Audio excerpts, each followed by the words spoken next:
Hello, booktubers. Today I'm going to be doing the top 10 most influential books in my life. So let's jump right in. Ruby the Red Fairy, or just the entire Rainbow Magic series in general, by Daisy Meadows.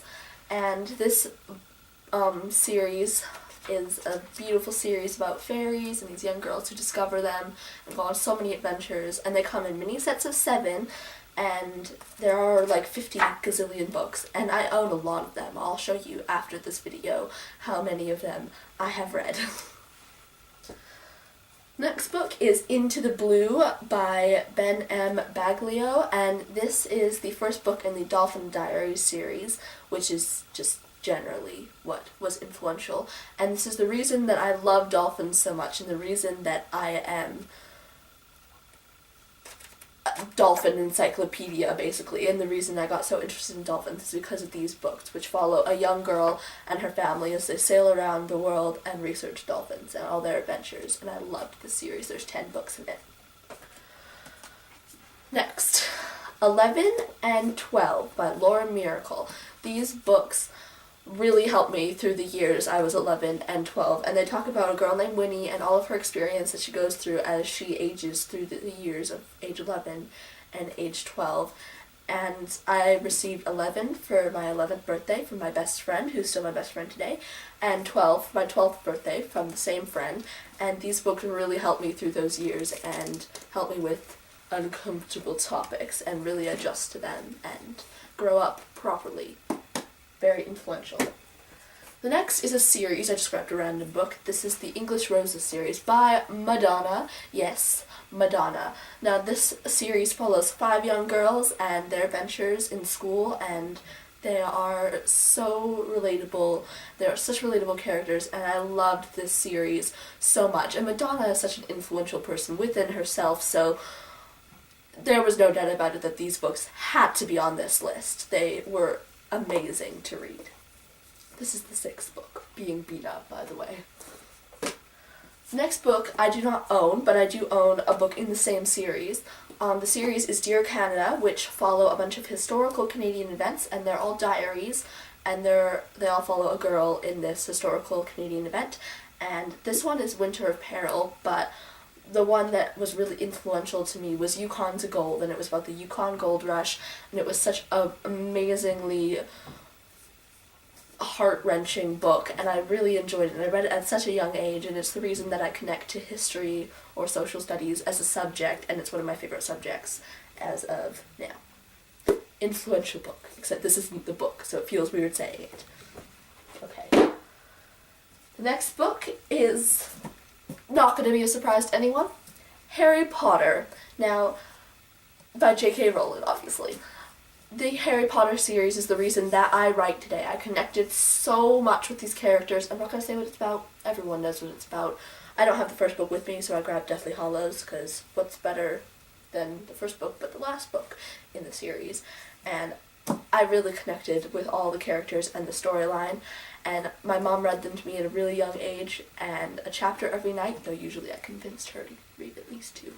I was a persuasive child, and I've reread the whole series millions of times since then, so not in a while though.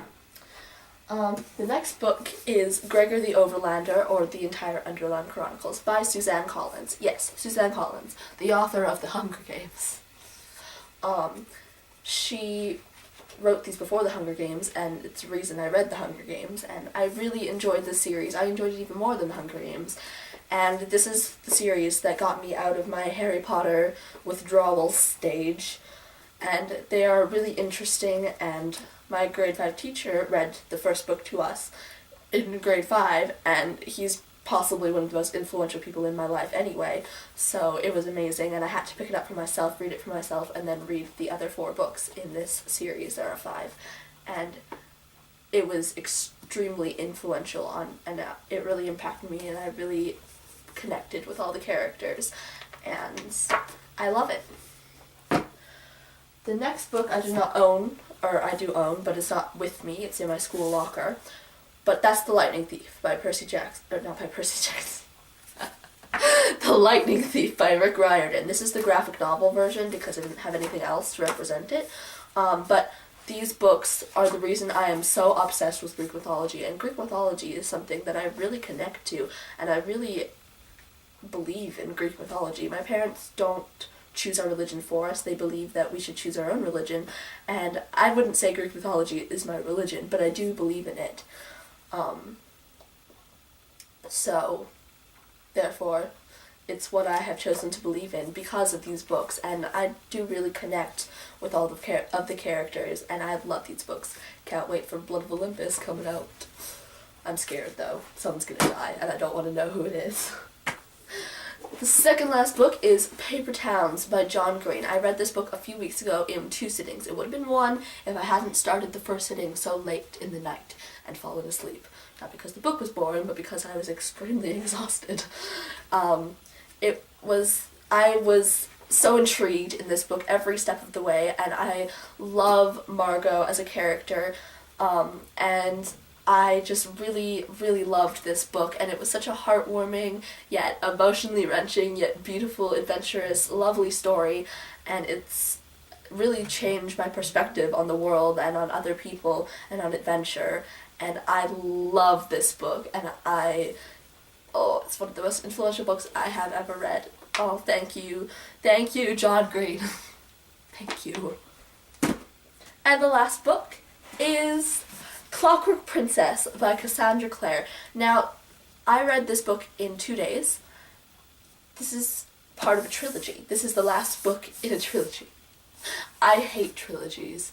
I have never finished a trilogy until this book. I read it a few days ago, actually, and I loved it, and I really connected to all the characters, and I just want more of them, and I'm really sad that it's over, but I really enjoyed this series, The Infernal Devices, this book in general, specifically, Clockwork Princess specifically, it was the one I enjoyed the most personally, and it's probably one of the best books that I have ever read, and Cassandra Clare is a genius.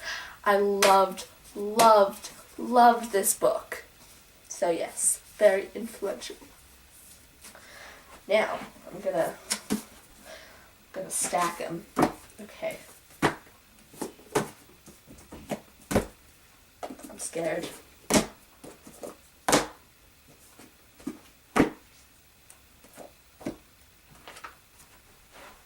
Okay. The top 10 most influential books in my life. Thank you for watching. I will see you all later. Bye.